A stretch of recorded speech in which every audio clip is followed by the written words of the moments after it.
Arnold Schwarzenegger is 19 years old, training without permission at a Munich gym when the owner catches him and says, "You don't pay. You break rules. Get out and don't come back. I've seen hundreds like you. You'll quit in 6 months." 6 months later, Arnold sends him a photo. Munich, Germany, November 1966. Tuesday evening, 6:45 p.m. The Athletic Union gym sits on the second floor of a converted warehouse building in Munich's industrial district, accessible only by climbing a narrow metal staircase that clangs with every step. The gym is old, built in the 1950s. Equipment that's been used hard for over a decade. Rusty barbells, dumbbells with chipped paint, benches with torn vinyl. Concrete floor painted gray, but the paint is wearing through in the high-traffic areas. Fluorescent tubes buzz overhead. Some of them flicker. The whole space has that smell of old sweat and iron oxide that never completely leaves a gym, no matter how much you clean it. This isn't Gold's Gym. This isn't even a good gym by Munich standards. But it has weights. Heavy weights. Enough to train seriously. And it's open until 9 p.m. most nights. That's all Arnold Schwarzenegger needs. He's 19 years old. Technically, he shouldn't be here. He's supposed to be at the military barracks in Graz, Austria, serving his mandatory year in the Austrian army. But Arnold has discovered something critical about military service. The evening hours after formal duties end are loosely supervised.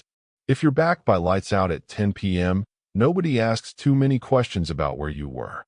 So 3 nights a week, Arnold changes out of his uniform, puts on civilian clothes, takes the train from Graz to Munich, 90 minutes each way, trains for 90 minutes at the Athletic Union, then takes the train back, arriving at the barracks just before curfew. It's exhausting. It's expensive. The train tickets eat most of his military pay. But the gym on the military base is terrible. Ancient equipment. No heavy weights. No serious lifters. Just enough to maintain basic fitness. Not enough to build championship physique. So Arnold travels. Trains. Returns. Repeat. Tonight he's doing back. Bent over rows. Deadlifts.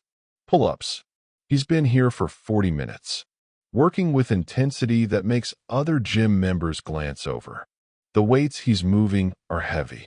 The noise he's making is loud. Each rep accompanied by controlled breathing that sounds like effort because it is effort. The bar clanging back onto the floor after deadlifts. The metallic ring echoing through the gym. Arnold isn't trying to be loud. This is just how serious training sounds when you're moving maximum weight for maximum growth. But in a gym where most members are recreational lifters, casual fitness enthusiasts, Arnold's intensity stands out. Makes people notice. Makes people uncomfortable. Makes people complain. Arnold finishes a set of deadlifts. 405 pounds. Sets the bar down with a solid clang. Breathing hard. His back is pumped. Lats flared. Erectors spiny swollen from the work. He's wearing a tank top and training pants. His arms are grotesquely large for a 19-year-old. His shoulders and back show development that doesn't happen from casual training. This is the physique of someone who trains with obsessive focus, who eats systematically, who has made bodybuilding the center of his life despite being in the military, despite having no money, despite every logical obstacle suggesting he should wait until circumstances are better. Arnold doesn't wait. He trains now, always now, whenever possible. He's about to load the bar for another set when a voice cuts through the gym noise. "You." Arnold turns. The gym owner is walking toward him. Helmet Schmidt, mid-40s, former bodybuilder, competed in the 1950s at regional level, never placed higher than 4th. Eventually accepted that championship wasn't in his future and opened this gym instead. Lives off membership fees from people who train casually, people who pay monthly and show up twice a week. People who don't make noise, don't demand much, don't challenge him. Helmet is thick around the middle now. Still has broad shoulders from his training days, but the definition is gone. Covered by the softness of a decade away from serious discipline. He wears the same outfit every day. Gray sweatpants, white t-shirt with the Athletic Union logo, keys hanging from his belt, whistle around his neck like he's some kind of coach. Authority figure. Owner. Boss. He stops 5 feet from Arnold. Arms crossed. Expression hard. I've been watching you. Arnold straightens. Wipes sweat from his forehead with the back of his hand. Waits. Helmet continues. You come here 3 times a week. Every week. For 2 months now. But I don't have your name on my membership list. I don't have any record of you paying. Arnold's stomach tightens. He knew this moment would come eventually. Hoped it wouldn't, but knew it would. He says carefully, I've been meaning to. Helmet cuts him off. You don't pay membership. That's theft. You're using my equipment without paying. That's stealing. Arnold tries again. I can pay. I will pay. Next week, when I get my military salary, I'll pay for the full month. I promise. Helmet shakes his head. No. You're done. I want you out. Now. Arnold feels panic rising. This gym is the only good facility within reach of the barracks. If he's banned here, he has nowhere to train seriously. Please. I need to train. I'm preparing for competitions. I can pay. I just need. Helmet's expression hardens further. You think you're special? You think because you have big arms I should give you free access? I've seen hundreds of boys like you come in here with their big dreams. Mr. Universe, Mr. Olympia, professional bodybuilding, all of it bullshit. You know what happens to boys like you? You train for 6 months, maybe a year. Then you realize this doesn't pay bills, doesn't get you a career, doesn't build a future, and you quit. You all quit. The only difference is how long it takes you to realize you're wasting your time. The words hit Arnold like physical blows. Not because they're mean, because part of him worries they might be true. He's 19. No money. Serving in the military because it's mandatory. No clear path from where he is to where he wants to be. Just belief. Just vision. Just absolute certainty that he will become Mr. Universe despite every rational indicator suggesting it's fantasy. And here's a man who tried, who competed, who failed, telling Arnold that his dream is the same fantasy every young bodybuilder has before reality breaks them. Arnold says quietly, I won't quit. Helmet laughs. Not a friendly laugh. The laugh of someone who's heard this before. They all say that. Every single one. I won't quit. I'm different. I'll make it. You're not different. You're exactly the same. Same story I've heard 100 times. You want to know what makes you the same as all the others who quit? You don't have discipline. Real discipline. You train hard. Sure. But you don't pay your bills. You break rules. You train without permission. You think intensity equals discipline. It doesn't. Discipline is showing up. Paying your dues. Following the rules. Respecting other people's property. You don't have that. You just have big arms and big dreams. That's not enough. Arnold's face is hot. Partly from exertion. Partly from shame. Partly from anger. Because there's truth in what Helmet is saying. Arnold is training without paying. Is breaking rules.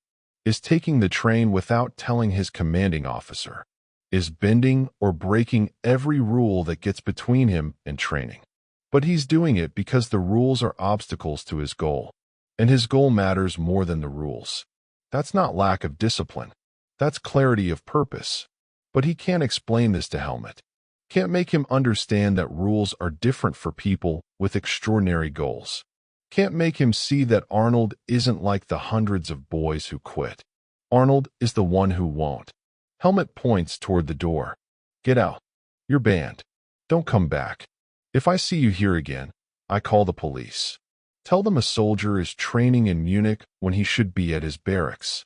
See how your commanding officer likes that. The threat lands. Arnold's military service is already complicated. He went AWOL for 3 days earlier this year to compete in a bodybuilding contest. Got caught. Got punished. Another incident could mean serious consequences. Discharge. Criminal record. The kind of thing that follows you. Arnold looks around the gym. Other members have stopped training. Watching this confrontation. Some look uncomfortable. Some look amused. Entertainment. Drama. Someone getting kicked out. A few are smiling. Probably the ones who complained about Arnold's noise. About his intensity. About the way he makes them feel inadequate just by training harder than they're willing to train. Arnold sees their faces. Feels the weight of public humiliation. Not just being kicked out. Being kicked out in front of witnesses. Being called a thief. Being told he'll quit like everyone else. Being banned.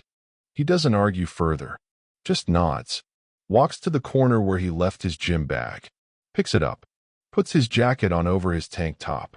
The other members are still watching. Arnold doesn't look at them. Doesn't look at Helmet. Just walks toward the exit. Each step across that painted concrete floor feels like walking through shame. The metal stairs clang as he descends. Louder going down than coming up. By the time he reaches the street, it's dark. Cold November air. He can see his breath. He stands there for a moment. Gym bag over his shoulder. Trying to process what just happened. Trying to figure out what he does now. The train back to Graz leaves in 90 minutes. He has nowhere else to go. No other gym that's open this late. No money for a hotel. Just time to kill before returning to the barracks. He starts walking. No destination. Just movement. Munich at night. Industrial district. Not many people around. He walks past other buildings. Closed shops. Empty lots. His mind is racing. Helmet said he'd quit in 6 months. Helmet said Arnold was like hundreds of others. Helmet said big arms and big dreams weren't enough. Is he right? Arnold thinks about the boys he's trained with over the years. How many started with enthusiasm and quit? How many talked about competing and never did? How many believed they'd make it and didn't? The numbers support Helmet's cynicism. Most people do quit. Most dreams do die. Most young bodybuilders do realize that this sport doesn't pay bills and move on to practical careers. But Arnold isn't most people. He knows this. Has known this since he was 15. Since he first saw Reg Park in a magazine and decided, with absolute certainty, that this was his future. Not a hope. Not a dream. A certainty. The same way you know the sun will rise tomorrow. Arnold knows he will be Mr. Universe. The only question is when and how. Not if. Never if. So Helmet can ban him from one gym. Fine. There are other gyms. Other ways. Arnold will find them. Because quitting isn't an option his brain can process. Stopping isn't a choice available to him. He's built differently. And Helmet, who quit competing because he topped out at 4th place, can't see that. Can't recognize the difference between someone who wants it and someone who needs it. Arnold stops walking. Looks up. He's standing in front of a small park. Empty at this hour. Concrete. Benches. A pull-up bar designed for children. He walks over to the bar. It's low. Meant for kids. But it'll hold weight. Arnold drops his gym bag. Takes off his jacket. It's cold. His breath makes clouds. But cold doesn't matter. He jumps up. Grabs the bar. Does pull-ups. 10. 20. 30. Until his lats are screaming. Until his grip is failing. Until he physically cannot do another rep. Then he drops down. Does push-ups on the cold concrete. Standard. Then close grip. Then wide. Then one arm. His chest burns. His shoulders burn. Doesn't matter. He keeps going. Then handstand push-ups against a wall. Blood rushing to his head. Pressing his entire body weight plus gravity overhead. 10 reps. 15. Until his shoulders give out and he drops. He sits on the cold concrete. Breathing hard. Sweating despite the November cold. And something becomes clear. Helmet was wrong about discipline. Discipline isn't paying dues. Discipline isn't following rules. Discipline is doing what needs to be done regardless of circumstances. Regardless of obstacles. Regardless of whether anyone gives you permission or access or approval. Arnold just got kicked out of the only good gym in Munich. And 5 minutes later he's training in a park. Because training isn't about the gym. It's about the will. About the refusal to let circumstances determine outcomes. Helmet owns a gym. Arnold owns himself. and himself is enough. Arnold returns to the barracks that night. Makes curfew. The next day, he goes to the base gym. It's terrible. Old equipment. Weak weights. But it's available. And available beats nothing. He trains there. Modifies his approach. More volume to compensate for lighter weights. More time under tension. More creative exercise variations. Handstand push-ups. One-leg squats. Weighted pull-ups using whatever he can attach to himself. It's not ideal. It's not optimal. But it's training. And training builds muscle. Slowly. Incrementally. But it builds. 6 months pass. May 1967. Arnold is released from military service. His year is complete. He's free. First thing he does, moves back to Munich. Finds work at a gym. Junior trainer position. Doesn't pay much, but includes free membership and access whenever he wants. He trains seriously again. Full access to proper equipment. No restrictions. No time limits. No one to ban him. His physique, which maintained during military service, now explodes. He eats more. Trains harder. Recovers better. Sleeps in a real bed instead of a barracks. Everything improves. In September 1967, Arnold competes in the Junior Mr. Europe competition in Stuttgart. He's 20 years old. 230 pounds of muscle. He wins. Not close. Dominant. Undeniable. The youngest Junior Mr. Europe champion in the competition's history. He gets the trophy. Large. Gold-colored. Engraved with his name. The first major title. The first proof that Helmet Schmidt was wrong. That Arnold isn't like the hundreds who quit. That 6 months didn't break him. That circumstances didn't stop him. That getting kicked out of a gym didn't kill his dream. It clarified it. Arnold goes back to Munich a week after winning. Trophy in his gym bag. He walks to the athletic union gym.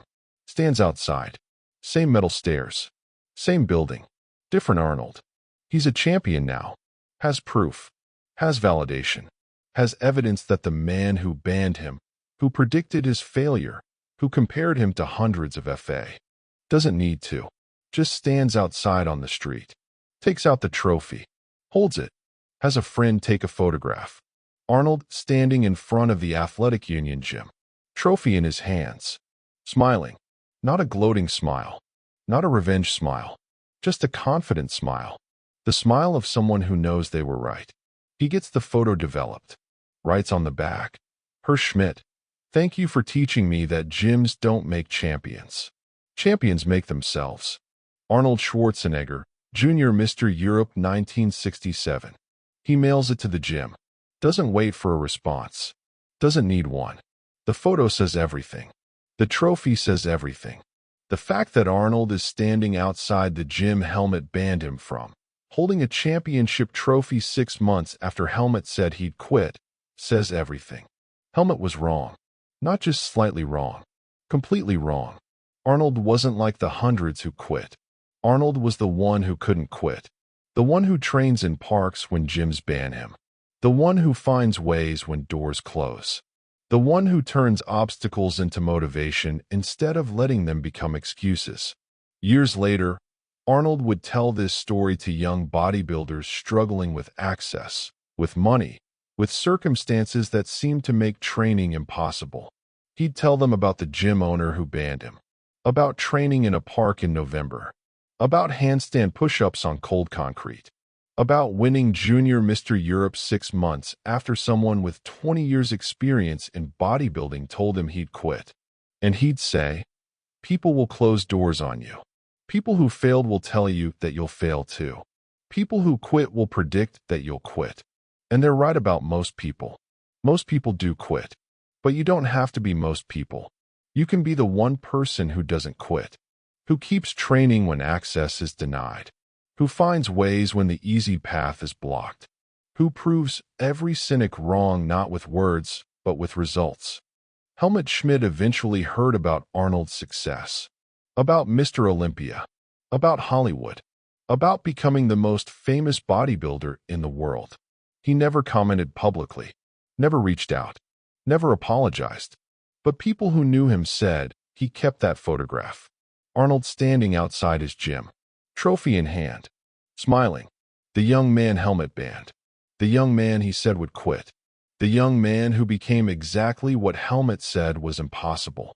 Some people keep photographs as happy memories. Others keep them as painful reminders that their cynicism was wrong, that their experience wasn't universal, that the one kid they dismissed as just another dreamer was actually the one who would change the sport forever, who closed the door on you, who banned you from something you needed, who predicted you'd quit, who compared you to others who failed and said you'd fail too. Because they're probably right about most people. Most people do quit. Most people do let obstacles become excuses. Most people do give up when access is denied. But you can be different. You can be the one who trains in parks when gyms close, who finds equipment when resources disappear, who proves that access is negotiable but determination isn't. The gym owner who kicked Arnold out thought he was protecting his business. He was actually creating the story that would inspire millions of people to never let anyone's no become their final answer.